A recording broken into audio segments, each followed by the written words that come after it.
yards, Raiders.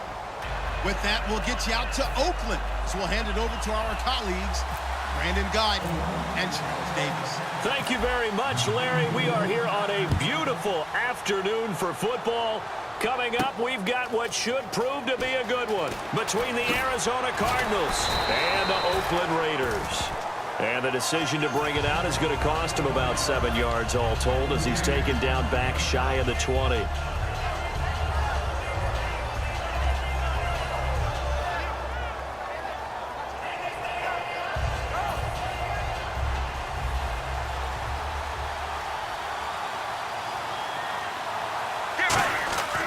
First down, it's Palmer. And incomplete to open things up. Larry Fitzgerald was the intended target. And it'll be 2nd and 10. And this offense on your screen, one of the guys who knows how to win football games, Larry Fitzgerald. Plenty of athleticism, but plays the game with incredible intelligence. 10 yards still left on 2nd down.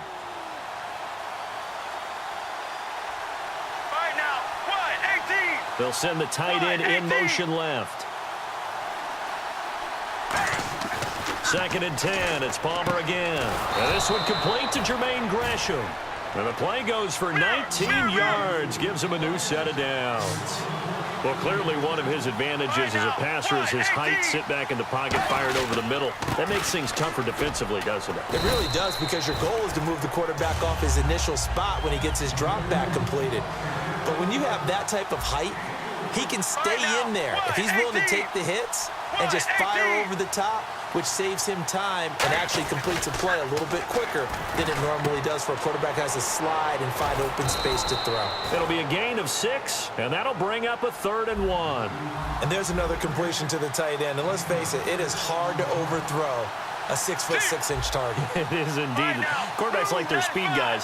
They like that huge 6'6" target that they've got in him. They really do, and it reminds me of what one great tight end told me once. He told his quarterback, just make sure you throw it up there.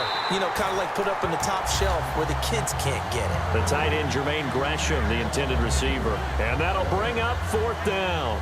As tight ends go, he might not provide the super flashy plays very often, but he's pretty reliable. Usually an excellent target and normally catches what's thrown to him, but he didn't on that play.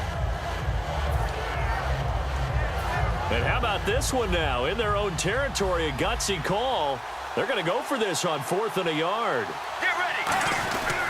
They run. It's Johnson. And he will have the first down as he gets this to the 47. They'll give him 8 on the play, and they're able to pick up the conversion here on 4th down.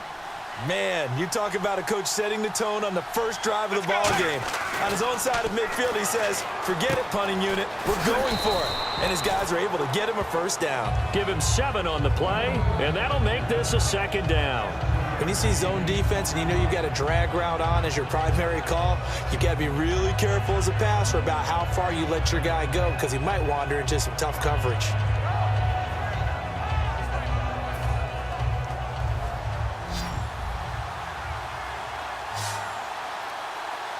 Let's go. Blue 58.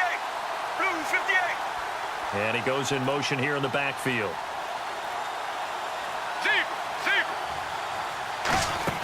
Now Palmer to throw on 2nd down. His throw incomplete. They were trying to get it there to Chris Johnson, the running back. And that'll lead here to a 3rd down. And this will be play number 8 of the opening drive. It's 3rd and short. And this defensive line will be looking to control the point of attack. And that's what they've done throughout this season. This is a terrific unit. They play together very, very well, and they don't permit big plays to happen. Fitzgerald's got it right side. It'll be a 2-yard gain, and it'll be 4th down. And the pocket's been protected pretty good here so far on the opening drive. We always talk about confidence in runners and catchers and quarterbacks. How about the protection detail? They're not allowing anyone near the guy throwing the football. And look at this. They're keeping the punter on the sideline. They're going to go for it here on the opening drive. Palmer will throw. But when this ball's tipped and intercepted, a great read, and it's picked off. And they will take over at the 29-yard line. Well, Brandon, there are so many weapons in this receiving corps, but I think Carson still wants to look in number 11's direction anytime he can. I would, too, with Larry's track record. Sometimes, though, that's not a high percentage play. And sure enough, this one gets intercepted. We ready? Wide and yank. Wide and yank. All right, here we go. Wide and yank. Now a first carry for Latavius Murray. Oh, look at the juke. Still on his feet. No gain on the play there. Second down. The wide receivers, often a very, very talented group, and that's the case here. And they don't mind showcasing it either. Those guys love to be flashy, love to make big plays out in the open field. They will attempt to do so in this game. They go play action for Murray. Now Carr sliding out of the pocket. And incomplete there. A nice hit. Jars the ball free and brings up third down. And the 11 defensive starters for Arizona. Calais Campbell is one of the tallest defensive ends in the league. Has the ability to get low and play the run, and adds excellent kick blocking ability. We ready? Wide and yank. Wide and yank. Hello, baby. Alert. Alert. Throwing his car on third down. And that's complete to Walford. And he brings this up to the 46. Good enough for the first. Partner, it's a lot of fun watching the NFL now, isn't it? Because when the big fella runs routes, it used to be when we were kids, he'd run about 3 different routes, and that was it. Now he can run anything and catch the balls we just saw there. He gets this one to Michael Crabtree. And that win over Tennessee, Michael Crabtree, 8 catches, 102 yards in Week 3, partner. I think he's got to be very satisfied with how this season is going.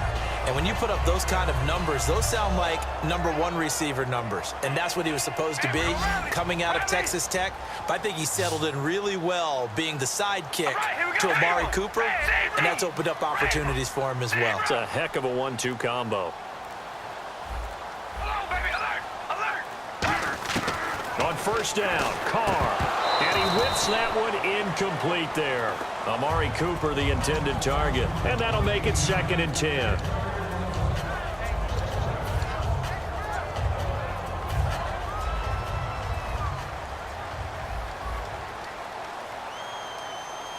We ready? Red 18. Zebra. Carr will try it again on 2nd down. And the hit jarred it loose. It's incomplete.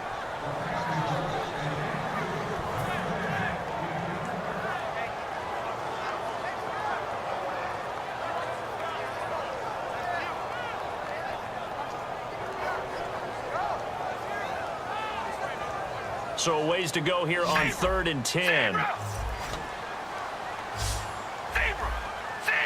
We ready? Now Carr again. And that is incomplete. Michael Crabtree, the intended receiver. And that's going to bring up a 4th down.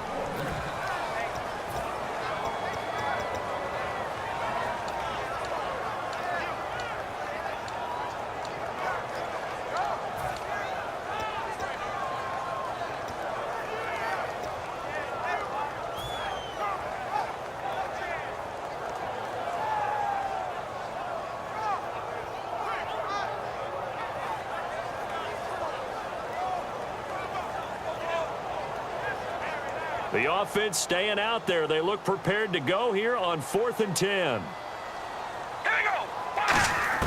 Carr going to go on 4th down. And this is caught.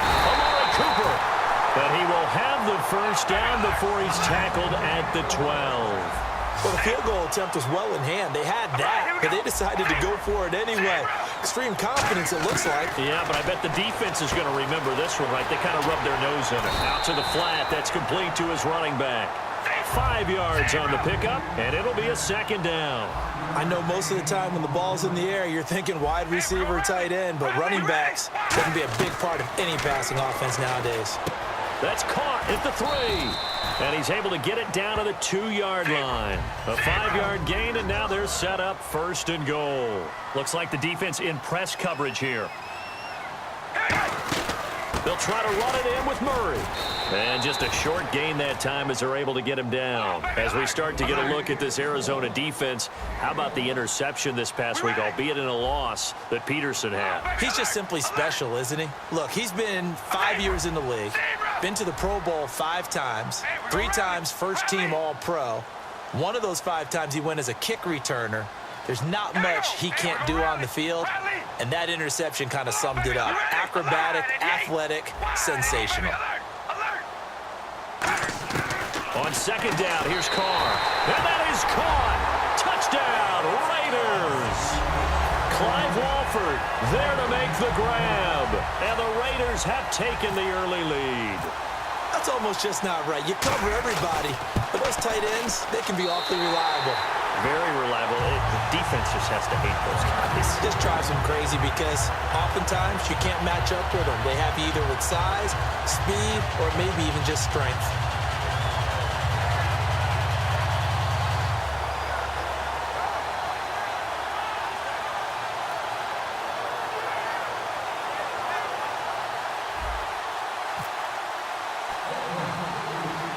Now Janikowski following the score. He'll boot this one away.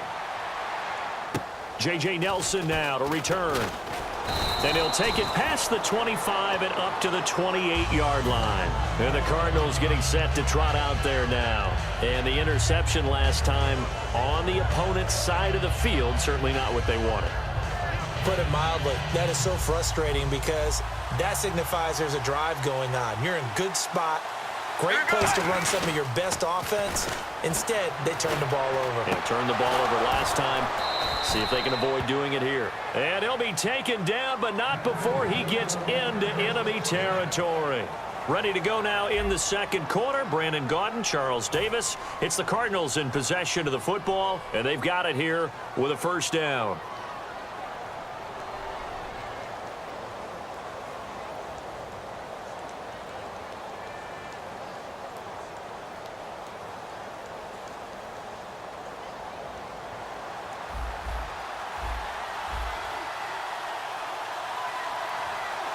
They come up in an offset eye. A first down carry here for Johnson. And he'll push his way up to about the 44 here. It's a pickup of 4, and it'll bring up second down.